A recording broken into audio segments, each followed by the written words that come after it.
Mannin Line with Andy Witt.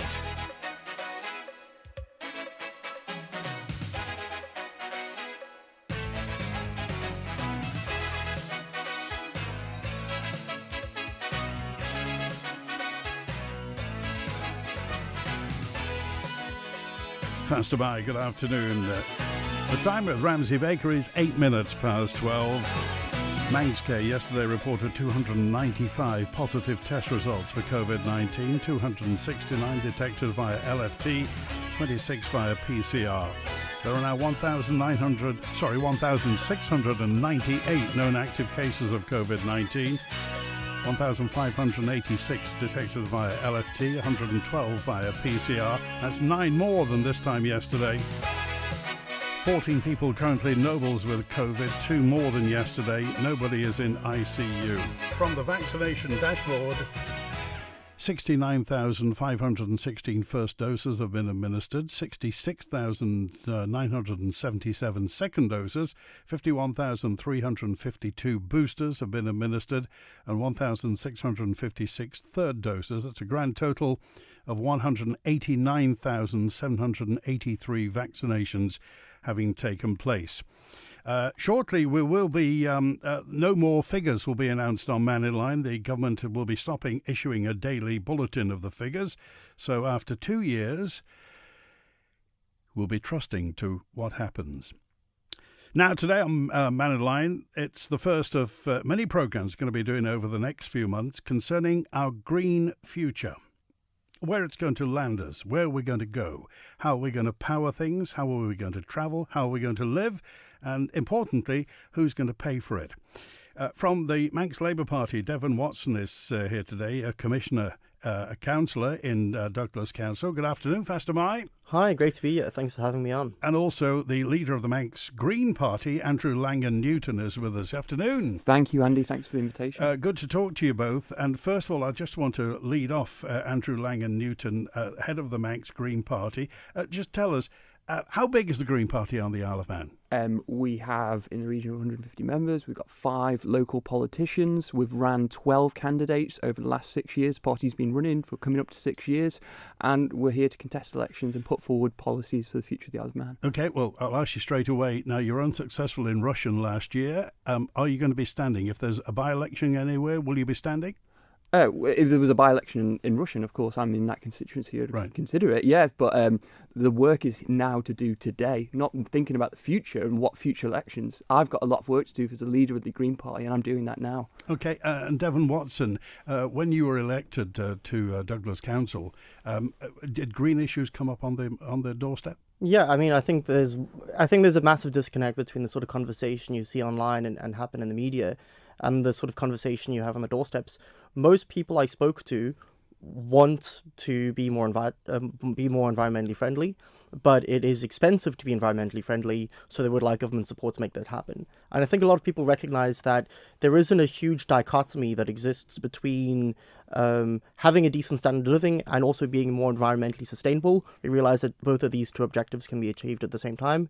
So if you go to the UK, what you notice is that solar panels are a lot more readily accessible.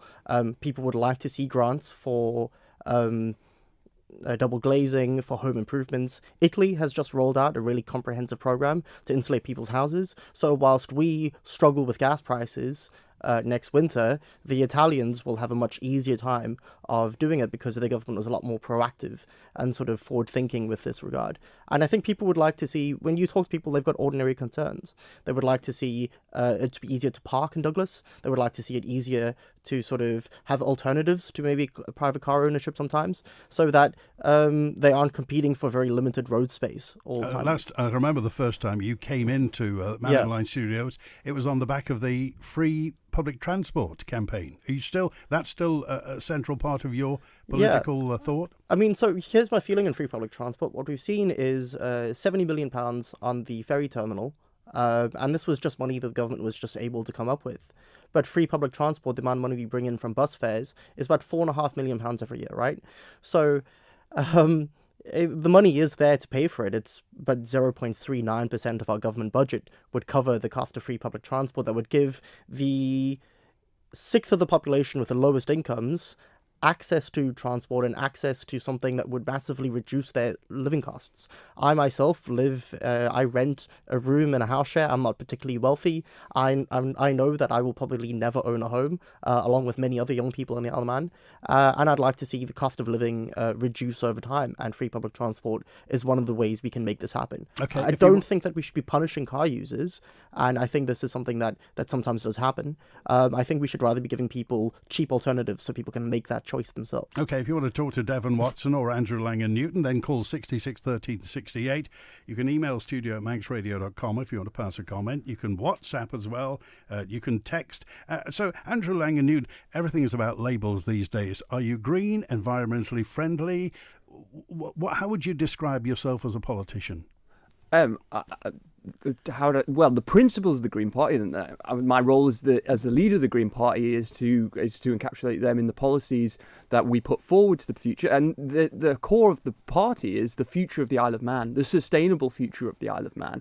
And that's balancing the people of the Isle of Man and acting in the best interests and improving things like inequality and reducing our carbon emissions and all these measures that are encapsulated by things like the UN Sustainability Development Goals. But at the same time, balancing our relationship with nature as well, because we are part of nature and we will benefit from a good nature like the nature will benefit from a good Isle of Man community of population. Okay, how was the doorstep for you in the general election? Really positive. It was great to learn from the people of the community in Rushen, but also it was pushing against an open door. If things like clean green energy and free bus fares and better governance and more accountability in our political system, not more reports but more action, and then politicians being held to account by the things they say and do. And I think it was a big criticism of the Parliament at the moment is there isn't enough accountability, there isn't enough scrutiny, but that's been said a lot elsewhere.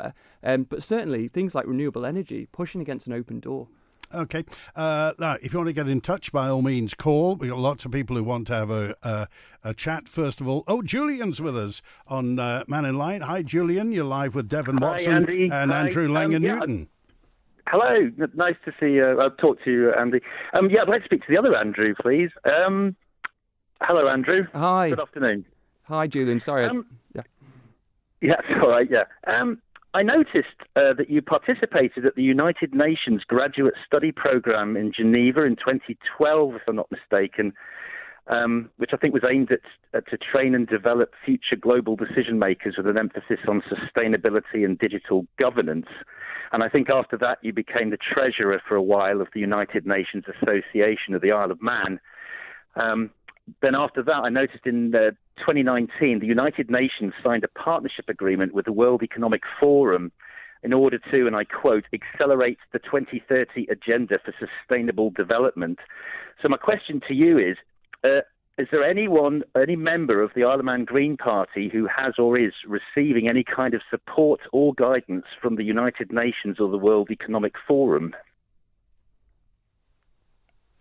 Any member of the Green Party or the Isle of Man United Nations Association? You said Green Party. Yeah, I mean, I can't speak for every member of the party about what they do in their personal lives. If there was something disclosed to me as the leader of the Isle of Man Green Party, then I would have that information to my hand. But I don't know the inside and outsides of every member of the Isle of Man Green Party, as I said earlier, about 150 members, about what they do in their personal lives. But if it was something that affected the Isle of Man Green Party and was relevant to maybe a role on the committee of the Green Party or a role as a politician of the Green Party or as a candidate for the Green Party, then that would be something that would be germane to my role as the leader of the Isle of Man Green Party. But outside of that, I wouldn't have the vires to obtain or ask for that information.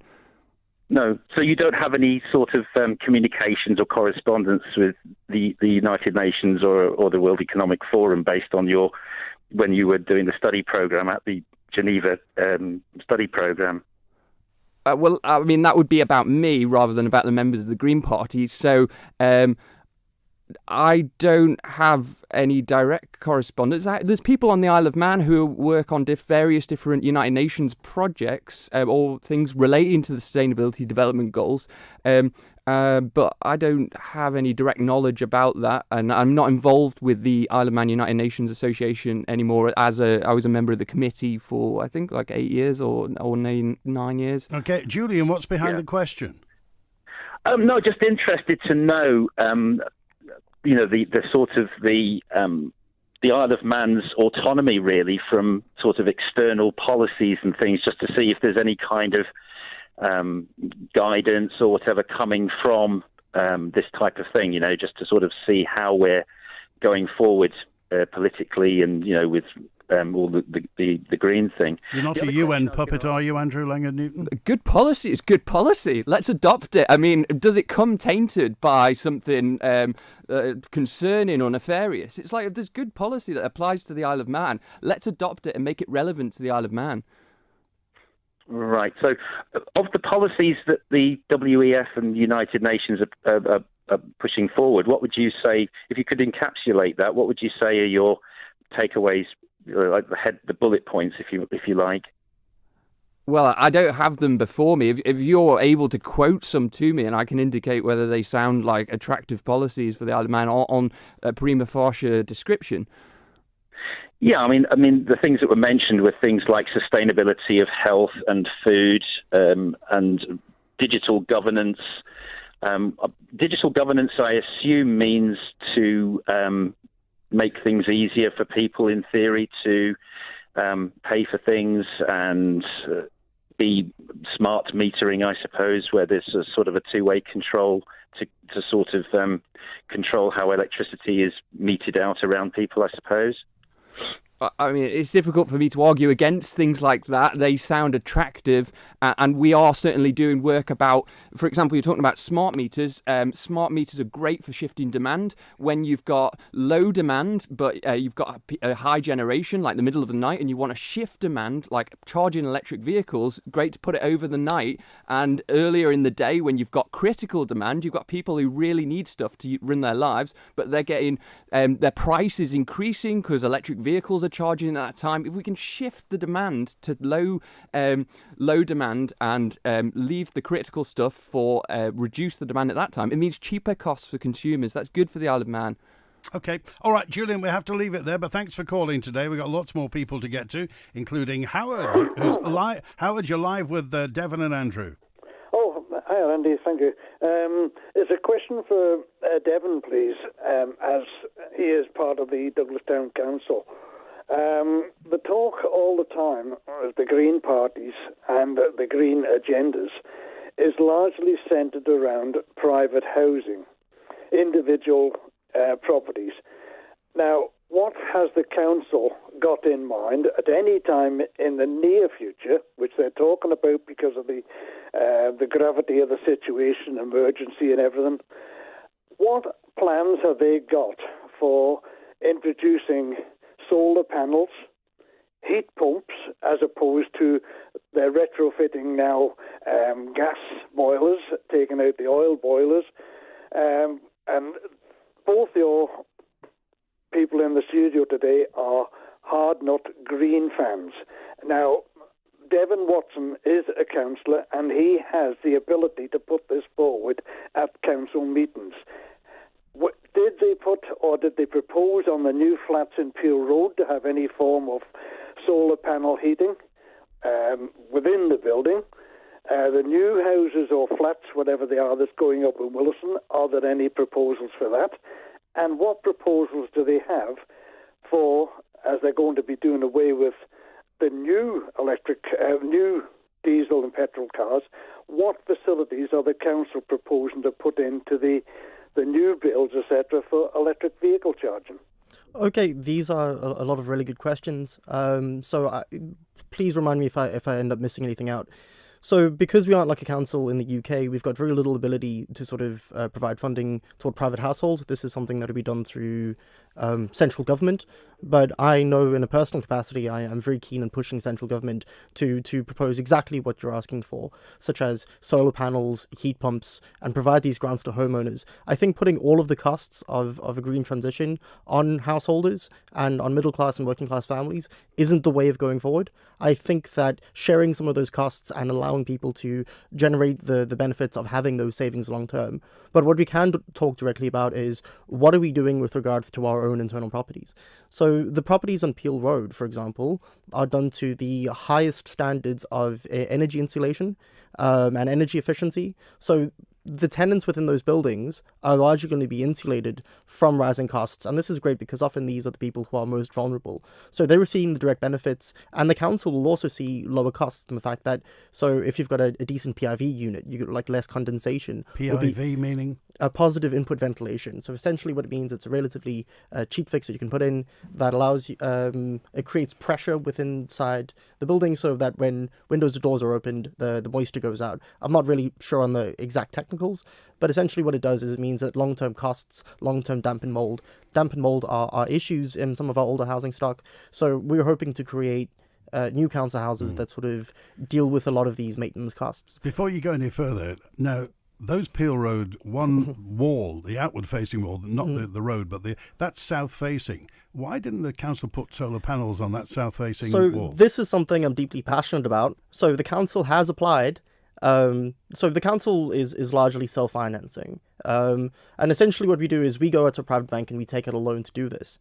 But because the council is under supervision by the Department of Infrastructure, what the DOI did was a civil servant in the DOI looked at the plans and said, sorry, we don't think that solar panels are necessary. So they said absolutely not. So on one hand, you've got the DOI overruled the council. Yeah, the DOI said that sorry, that we don't think that you guys should have solar panels. So we've been pushing on this, but essentially, as long as local authorities are all controlled by the DOI, it means as though it doesn't really matter what sort of democratic decisions people make at the ballot box at a local authority election. If the DOI and an unelected body can simply overrule them and say sorry, we don't think this is necessary. Okay. This is deeply frustrating because it means as though this is something that would benefit both ratepayers and tenants at the end of the day, and that's been blocked. Okay, Howard? Yeah, the problem, Devon, is we've elected a council to look after the interest of the people of Douglas. Yeah. And what you're saying now is you are paper tigers.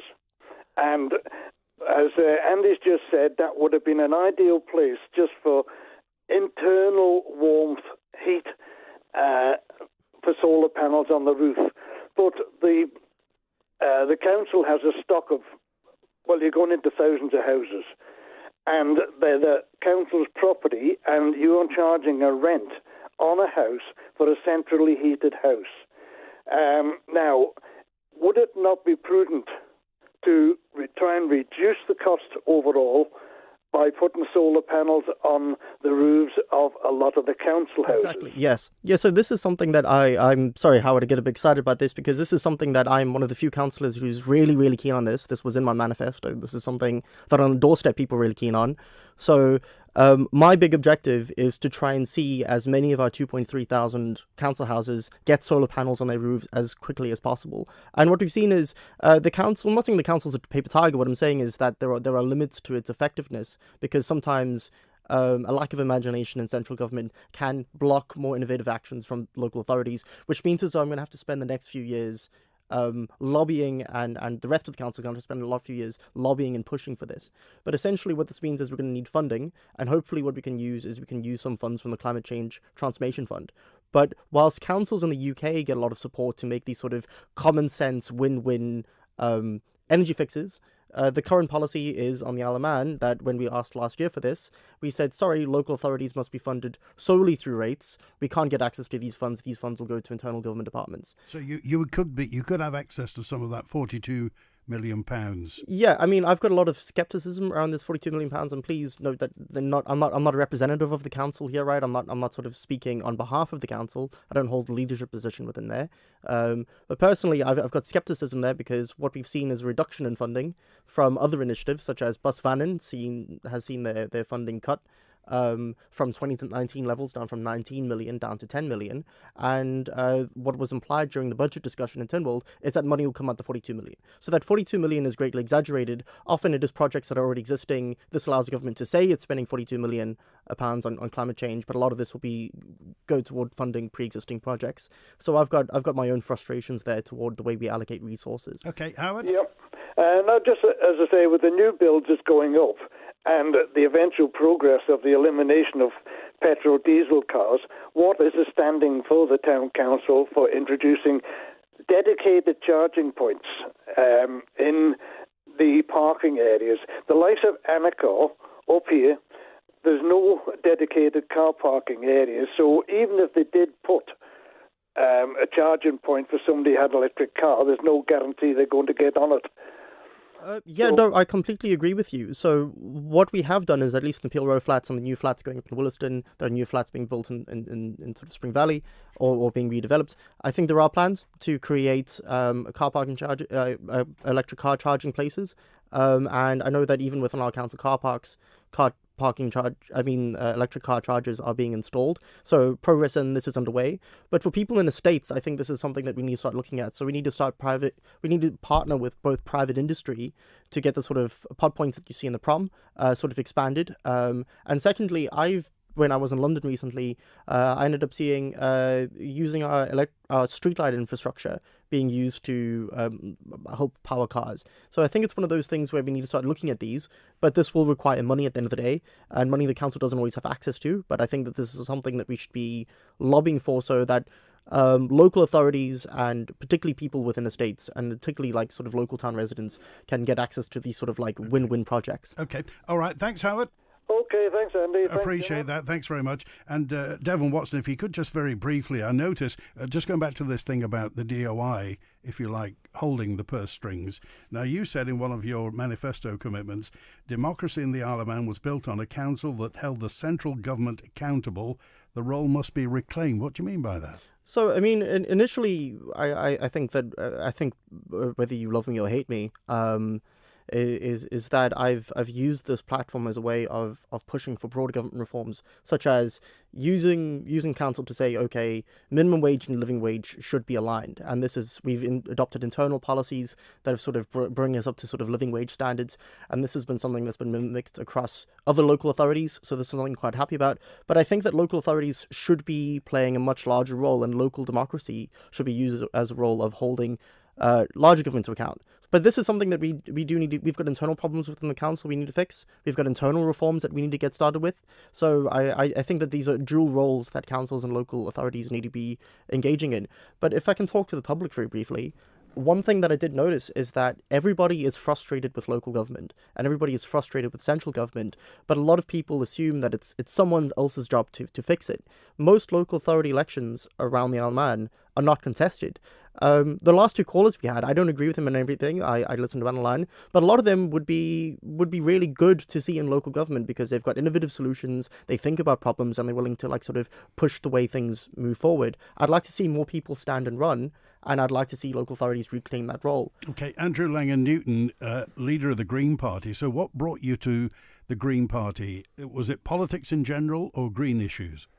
Well, I was already very much involved with political issues. I'd spent a long time lobbying the Isle of Man government on an issue about public health, diabetes, the increasing rates of obesity and diabetes in the Isle of Man population, which hasn't gone away, has only got exacerbated.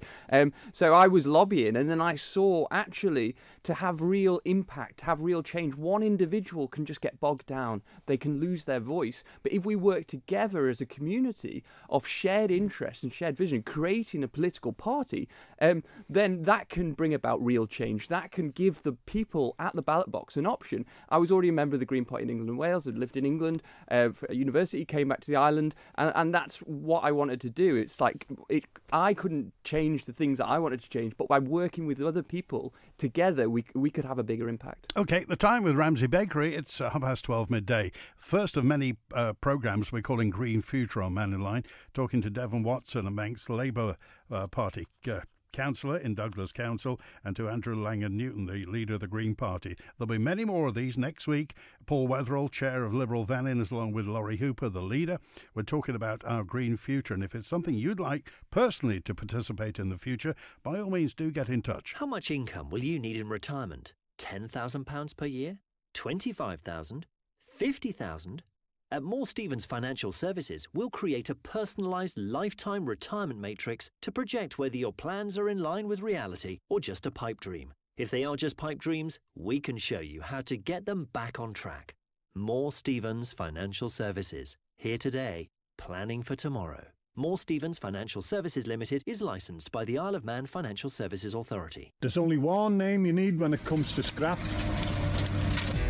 Castaigne Scrap Metal. Castaigne will scrap all metal and are licensed to scrap all batteries, including dry cell and lead-acid batteries, to get the best prices of copper, lead, aluminium, catalytic converters, brass and mower. Remember one name, Castaigne Scrap Metal. Castaigne Scrap Metal. Remember one number, 801 337. 801 337. Castaigne Scrap Metal. Rex Motor Company, or should I now say, the award-winning Rex Motor Company, are here for leasing, sales and servicing of some of the best cars money can buy. We're the first motor dealer to win an Isle of Man award for excellence thanks to our excellent customer service, and you can expect that every time you come and see us. Our friendly showroom team are on Whitehall Industrial Estate, so come and have a browse of our top-of-the-range vehicles, or visit rexmotorcompany.im and have a browse at home. That's rexmotorcompany.im. When you need a monument for your loved ones, contact T.E. Cubban, a trusted family-run business for over 150 years. T.E. Cubban provide new memorial stones, grave renovations, new inscriptions and fire hearths. For quality workmanship and a professional personal service tailored to your wishes, visit us at Hope Street, Castletown, or at Broadway, Douglas. Call 844 440. T.E. Cubban, here when you need us. The dream of promotion is alive for FC Isle of Man, and they'll be hoping to finish their first ever league campaign in the perfect way, starting this weekend. The Ravens face Abbey Hulton United at the Bowl this Saturday in their final regular league game of the season, before the start of the NWCFL Division 1 South playoff ties. Join me, Rob Pritchard and Tony Mepham for FC Isle of Man versus Abbey Hulton United from 3 p.m. this Saturday. Manx Radio will be providing full live match commentary on our AM 1368 and digital platforms. The Man in Line with Andy Wint. Pastor Mike, good afternoon, and good afternoon, John. You're live with Devon Watson and Andrew Langan-Newton. Pastor Meyer, gentlemen. It's very interesting listening to you. Mr. Watson, I've got quite a few points, actually, we're seeing a few of them. The government doesn't have any money. All the government has is what it takes off the taxpayer and what it borrows. Most of it in the Isle of Man, we're not allowed to borrow. So all the costs of everything is going to be from the public of the Isle of Man. That's to be the first point. Interesting. Julian was talking about the WEF and the United Nations and such, which these are the world elites which work hand in glove with each other. And I think it's very useful to quote Mr. Ottmar Ettenhofer, who was the IPCC chair, the UN IPCC chair. One has to free oneself from the illusion that international climate policy is environmental policy. Instead, climate change policy is about how we redistribute de facto the world's wealth. And this is the policies of the elite who effectively rule the world. And I don't see why we should actually collaborate with them. And what we've done, we have actually collaborated with them with this ridiculous climate emergency business. Even the IPCC doesn't acknowledge that there's any sort of climate emergency. That's not the terms that they use. Climate change and global warming, emergencies, global heating crisis. It's all manufactured terms by politicians and the media. Okay, well, let's just go to Andrew Langan-Newton. You've got a few points there. First of all, is all this stuff, if you want to call it greenwashing, is this just an unholy alliance between left-wing politicians and the Bilderberg Group and the Davos elite and the rich people in the world? So I think, correct me if I'm wrong, but it was about adopting policies that maybe are presented on that bait positively. Yeah. Let's judge good policy on its merits, and if it's good, it's relevant to the Isle of Man, it's going to benefit the people of the Isle of Man and society and our balance with nature. Let's adopt it in the Isle of Man, and we've seen loads of policies around that are being adopted around the world that are entirely relevant and entirely positive for the Isle of Man. Let's adopt them. I just want to jump in on the whole idea of the global elite. I kind of wish I was getting money or direction from the global elite. I mean, currently being involved in local politics doesn't pay anything. So if I was getting any sort of funding or ideas from there, that would be great. And if you can put me in touch with those folks, I would enjoy it. But just to branch off from the idea of how we define the global elite, I mean, I don't think your local solar panel manufacturer or someone who insulates housing locally in the Isle of Man is as much of an elite as someone like Vladimir Putin, one of the maybe 8th richest man on earth, who gets all of his money from the sale of fossil fuels from the Russian government. I mean, the Saudi royal family wield incredible amounts of influence globally. Fossil fuels. I mean, by investing in fossil fuels, we end up putting money into some of the hands of the worst people on earth. But I think that even if we were to say, listen, I don't care about the outside world, the entire world only extends from the sound to the air, right? Like that, even if we were to just focus on the Isle of Man and say, I don't really care about the environment, none of this really matters to me, I would still be pushing a lot of these policies anyway, because I want to reduce the amount we spend on fossil fuels locally. I want to reduce the amount of money we send to fossil fuel producing dictatorships and even the Norwegians, right? And I'd like to see us gain local control of our energy supply, and I'd like to see us invest in solutions that make families wealthier and warmer. Okay, do you agree with the term climate emergency? Yeah, 100%. And I think that there's a broader environmental emergency that we need to take a look at. I mean, 60% of all wildlife on Earth has been decimated and eliminated since the 1970s. We're in the middle of a mass extinction.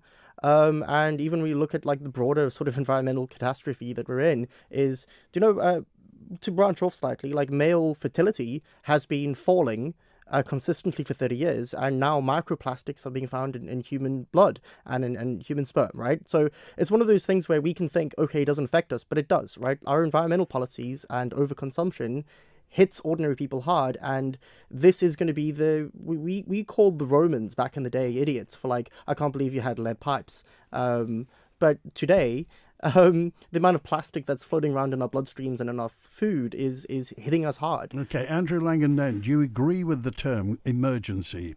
Well, absolutely, and I think we've got so much evidence, as Devon has referred to support that ecological and climate emergency not happening at some point in the future, but happening today, and we can already see that, and it's impacting the Isle of Man, and we see with rising sea levels, increased storm incidences, it's only going to increase to hit the impact upon the Isle of Man. Okay, John.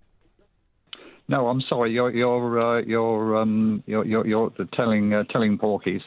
Worldwide, wildfires are down 25%. Crop yields are rising worldwide. Polar bears are thriving. There's no increase in the rate of sea level rise. Total sea ice is unchanged. Disaster losses are decreasing, and there's been no increase in droughts, floods, hurricanes, or typhoons. And deaths due to weather catastrophes are an all-time low. This is all easily verified factual information from agencies all around the world. Okay, and where did you get your... emergency. John, okay, John, where did you get your information from? Well, it depends what you're talking about. If you're talking about typhoons, you go to the Japanese... weather authority. If you're talking about hurricanes and land falling in the U.S., you go to the U.S. Hurricane Authority. If you want to know what the climate or what the weather's been doing in the Isle of Man over the last 72 hours, you go to the Ronaldsway Met Office. Okay, all right. Let me just go back to Devon Watson, because I want to talk about the difference between opinion and fact. So if you go to the Isle of Man Met Office, right? And that's what a lot of the people get confronted with, and we're hearing two different opinions now, and most people fall right down the middle, and all they hear is noise. No, of course, right? And I think that if we actually look at the facts, I mean, this is one of the things I find quite frustrating, because if we actually chat to people in that office, they've recently released graphs showing average temperatures on the Isle of Man increasing are now, on average, generally at their highest point in the past 100 years, right? So there is no United States Hurricane Authority, but you can go directly to NASA, and NASA is directly on their website front page. NASA isn't this like shadowy organization with a massive agenda, but they can accurately predict, okay, look, sea ice in general during the winter is down. You can't say sea ice is at its highest route ever, when if you look at new trade and shipping routes have been opened up through Canada now, right? So, for example, we can see direct, tangible impacts of this. And in Antarctica, temperatures are 40 degrees higher than they usually are. You have temperatures in southern Antarctica hitting as high as 20 degrees last year. So we know that this is happening. This is a fact. And even back in my hometown in South Africa, I'm now seeing floods that haven't really happened before. So we could say that all of these unprecedented weather events all over the world are just a coincidence being organised by the 150 members of the Isle of Man Green Party, or we can actually just acknowledge this for what it is. And there's an incredible amount of money being put out there by the fossil fuel industry to say, hey, nothing is happening. In the same way the tobacco industry back in the day said, smoking's healthy. Andrew Langan-Newton? Yeah, I'm just going to quote Neil Young, Ronaldsway Meteorological Office, 1st of August 2019. The top 5 warmest years on record here at Ronaldsway have been since 2004, the top 10 since 1997. Our 12 coldest years were all pre-1988. What can be said about that? Okay, all right, John, thanks for calling today. We'll have many more chances to interact in the future with Councillor Devon Watson of Douglas Council, member of the Manx Labour Party, and the leader of the Manx Green Party is Andrew Langan-Newton, has been the leader since its inception in 2016. I want to look at nuclear electricity now. A report from Mannin producer Barry Redfern looks at nuclear energy for the Isle of Man. As we all know, there are many ways of powering homes and industry beyond the use of fossil fuels, including wind, solar, tidal, heat pumps and nuclear. Could atomic energy, at least partly, be the answer to the island's energy needs? At Westminster, it seems the answer is a definite yes in supplementing the UK's energy requirements. Earlier this month, it was announced that an approval process would begin on Rolls-Royce's small modular reactor design. Ultimately, there could be 16 of these plants across the UK, each one capable of producing 470 megawatts of electricity, more than enough for the Isle of Man. The University of Sheffield is working with the company on the project. Heading the team is Professor Andrew Storer. He believes that nuclear could indeed be an option for the island. You could have a modular, advanced modular reactor where you have multiples of 50 megawatts, and they are, as the name suggests, truly modular. So you put a module down on the ground, and you would put another module next to it, another module next to it, and then you've got 150 megawatts. You just keep multiplying the modules. So that concept might be more suited than the larger small modular reactor, which is the Rolls-Royce SMR, which is 470 megawatts. But, what about public feeling following the disasters at places like Chernobyl and Fukushima? The technology is very safe. The regulatory regime is very robust in the world, but particularly in Britain. We are world leaders in the regulatory regime. So, the technology is so advanced, and the safety precautions that's now built within the plant. Well, where would you store the nuclear waste? Well, at the moment we've got Sellafield, where we put the waste, whether that be intermediate level waste or high level waste, in ponds or silos, for tens, hundreds of years. We've got government have plans for a new geological disposal facility where the waste could be stored long term, so that Sellafield, space can be freed up and fuel can be moved and stored into a more modern facility. Although nuclear might seem a good option, there are also downsides, of course. One is cost. Each SMR from Rolls-Royce is expected to cost around £2 billion to deliver. Another is whether the Manx public would accept them, despite assurances of safety. And lots of people asking about nuclear power. Jack Williamson was one of them. Andrew Langan-Newton, where do you stand on nuclear energy? Well, just about the comment there on the show, I think there is a bit of a conflict between Rishi Sunak and the Prime Minister at the moment over nuclear, because batteries and renewables are so cheap, and they're going... The UK government is going to have to underfund, they're going to have to put in seed money into all these nuclear projects to make them viable for the private sector. And the nuclear point in the UK might be on the brakes now because the chancellors are saying batteries and renewables is so much cheaper and is only going to get cheaper. So on those quotes about the price of nuclear, figures from Chris Goodall, commentator on renewable energy in the UK, he's saying that even the smaller modules, maybe £1 to £2 billion, the equivalent price for the same amount of generation from renewables is 30% of that price on the figures at the moment. And wind is only going to get cheaper. The other point is, where are we getting the uranium from? Where are we getting the plutonium from? We're going to have to buy those in. This is the same paradigm as fossil fuel resources. Are we going to buy them from Russia? Are we going to buy them from Africa or from other areas around the world where we're going to have to pay commodity prices? We've got the sun, we've got the wind, we've got the sea, we've got the resources now to start generating the cheapest form of energy ever.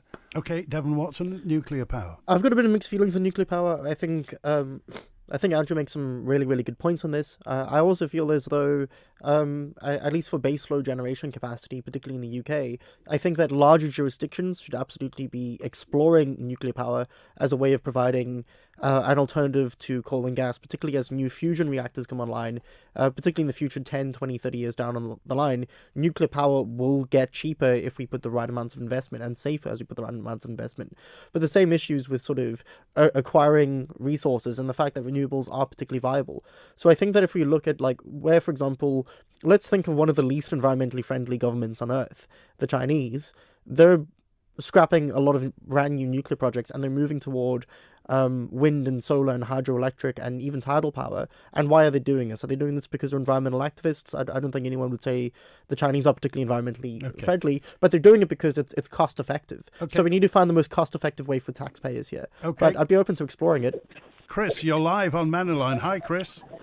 Hi, Andy. Hello, Andrew and Devon. How are you today? Hi, doing great. Very well, thanks. I needed to take exception with one of Devon's comments.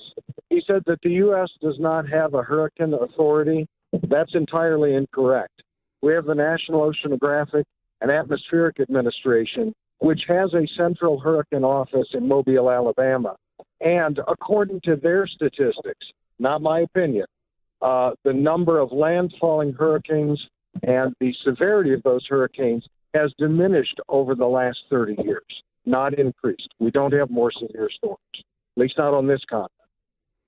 Okay, all right. Thanks for clearing that up, Chris. We appreciate your point of view, and thanks for calling from the United States. Lots of issues to get through, and one of the elephants in the room that I do have to mention, Andrew Langan-Newton, is the gas off Maccled. Where does the Green Party stand? Should we drill and get it or not? Keep it in the ground. I mean, it's like we know what we need to do now, and we know what the technologies are, what we need to do now. It's like the gas, even if it was there and we don't think it's viable and we don't think we should be bothering with it, but that's going to be 6 years away before it even hit the surface. Even in the context of Mr. Putin now? Well, we think we should be investing, making price cheaper for consumers in the Isle of Man by investing in solar panels and renewable energy and wind turbines and grid-style storage, and enabling the regulatory regime for the Isle of Man and putting a duty on Manx utilities to facilitate that and to make it viable for the consumer with their pricing, with a green tariff. That's what we should be doing now. Okay, Devon Watson. Sorry, just to go back on the previous caller here. So luckily we've got the internet, so all information is sort of readily available. And what we can find here is that, yes, I mean, obviously we both agree that there is no hurricane authority specifically, but yeah, we all agree that there is a National Oceanographic Atmosphere Administration in the US, and they are co-signatories and they sit on the intergovernmental panel on climate change, right? So even the body that you cite, even if they don't say, okay, there are more deaths from hurricanes in the US because there's better mitigation processes, which cost a lot of money, they also agree that climate change is severe and we need to do something about it, right? Okay. So, but with regards to like gas off the extraction Maccled, I'd be worried about sort of linking our economy to gas long term. And here's why. I come from a slightly more economic perspective. So we have, of the 2,000 largest companies, publicly traded companies in the world, a third of them have very strict sort of internal net zero goals. They want to make their operations net zero by 2035. And this number is rising. In 5 years, it'll be 50%. And a few years after that, it'll be 80%. And what it means is, if we completely tether our economy to gas, it means that these largest institutions, places like Apple, Google, Facebook, you might not agree with them on many things, but it means that they won't be able to invest here and simultaneously meet these net zero goals. So what happens if, as Barclays and HSBC and a lot of the banking and financial institutions have here, they've got their firm net zero goals, but we produce all of our power via dirty methods? How can they meet those commitments and continue to invest here? Means that either they're going to have to invest very heavily in carbon credits, which negates any tax benefit of them being here. But it means as though we end up transferring a lot of wealth from ordinary people toward a private gas company.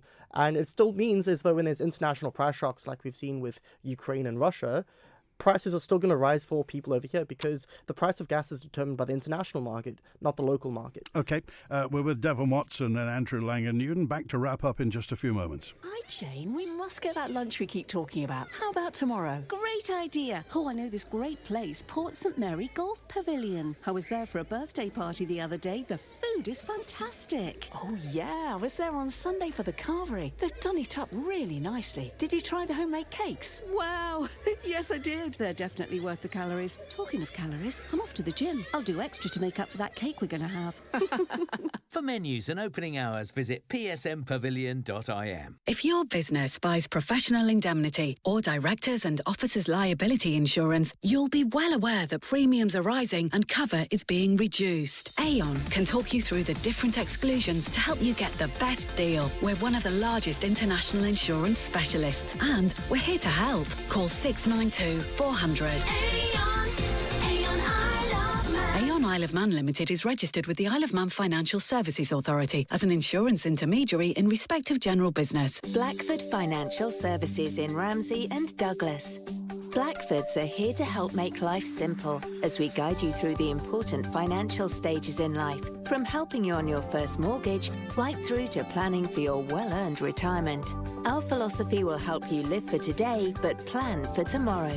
Visit us in Ramsey or Douglas or contact us on 627 674 to arrange your free no obligation meeting. Blackford Financial Services. Join Ben and Sean each weekday morning on Manx Radio's Breakfast Show to play along with Small Talk. Yay! Be listening from 8:30 for your chance to win an incredible tech bundle worth over £2,000 from Waltons. What are we talking about this week? If you can guess, just text your answer to 166 177, and if it's right, you'll be in the draw to win. Manx Radio Small Talk every weekday morning on The Breakfast Show with Holmes and Davison's Opticians and your nation's station, Manx Radio. The Mannin Line with Andy Wint. Talking to Andrew Langan-Newton and Devon Watson today on Mannin Line, the first of many. Now, you're both young men. I'm just going to ask you a question that I shouldn't. Devon, how old are you? I'm 27 now, so nearing the end. Andrew? 33. Okay, so you're both young men. And the future obviously is yours because the future belongs to the young. Where do you want the world to be? How do you see the future, Andrew Langan-Newton? More equal, greener, more sustainable, and people living happier, fulfilled lives, and on the Isle of Man benefiting from the resources and the beautiful nature we have around us in balance. Okay, Devon Watson. I would like to see a future in which people have the ability to heat their homes affordably and not make a choice between heating and eating. What we've seen is a 58% increase in gas prices coming up because we're completely reliant on fossil fuels rather than having our own energy independent future. And this is going to force us into more difficult situations. And also, as climate change and international affairs take pace, the world's going to become a more turbulent place. So I'd like to see a more secure island with a lot more sort of local economic control over our future and destiny. I'd like to see a lot more help and support and resources going toward ordinary working and middle class families. Okay, I've got 30 seconds left, so completely off topic. I want to ask you, Andrew Langan-Newton, then about diabetes on the Isle of Man. You said there's a problem, and why isn't it getting any better? Well, our environment, and it goes back to this concept of our balance with nature, our balance with the environment is out of kilter. We've seen this about energy, we've seen this about climate change. It's happening with our health as well. And we have an environment that people are not being given the autonomy, not being given the access or the to live fulfilling lives. And is that diet or medication? I think medication is a palliative issue. We need to be looking at children coming out of school at obesity rates in the region of, I think it's 20% or something. These people are going to be already subject to pre-diabetes, and that's going to be chronic. Well, every morning we see, if you drive by a school, you'll see children walking to school with a can of Red Bull in one hand and a Mars bar in the other. That has to go? Well, we need to really invest in our education system. It's got to start with people being able to take control of their own lives and not relying on the health system. The health system's too late. We need to start earlier. We need to start education in the school, giving the options to parents as well, early on, the information and access to better fruits, vegetables in the Isle of Man. OK, thanks for being with us today, Andrew, Yeah. and also thanks to Devon Watson from the Manx Labour Party. This time next week, Laurie Hooper and Paul Wetherall from Liberal Mannin, and more on our green future as we progress through 2022 and we go from pandemic to endemic. Thanks to producer Barry Redfern. Back with an open line tomorrow at 12 midday on Manx Radio. Enjoy the rest of your Wednesday. WINT. Spring is here, and it's time to pop a pack of delicious Ramsay Bakery hot cross buns. The